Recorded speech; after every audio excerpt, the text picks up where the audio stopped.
I'm going to go over the different types of subbases that are used under driveways. Remember, the subbase is what ends up below the asphalt.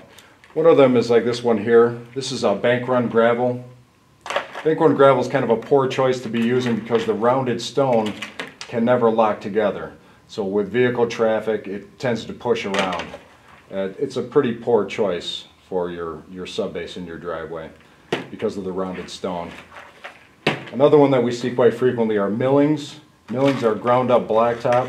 It does pack down pretty firm, but I would use millings on an area that I'd never intended to pave, like a country driveway that you still want to get some compactability and yet you want to be able to plow it. Another one that we see quite a bit is shale. Shale is a very poor choice in your driveway. Shale is a very brittle stone. It's flat and it's easily broken. And in areas that are wet, it tends to muck out. It gets wet and it just continues to break down. It's a very soft stone.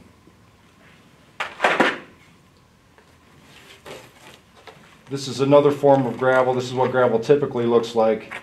It has rounded stone and sand. This type of gravel is used primarily on roads. There's a manufactured type of gravel that has angular faceted stone mixed in with the sand. But when it's used in a road application, it's placed at 12 inches or even 18 inches. It's not very practical to use on a driveway. Here are the two types that we use exclusively.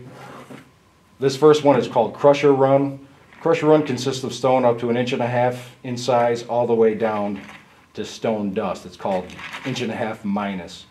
Crusher run, when it's compacted, compresses to a very firm layer, and it's an excellent subbase to use. We use crusher run in areas that are well drained or where water isn't going to be an issue. The only other type of stone we use is this one.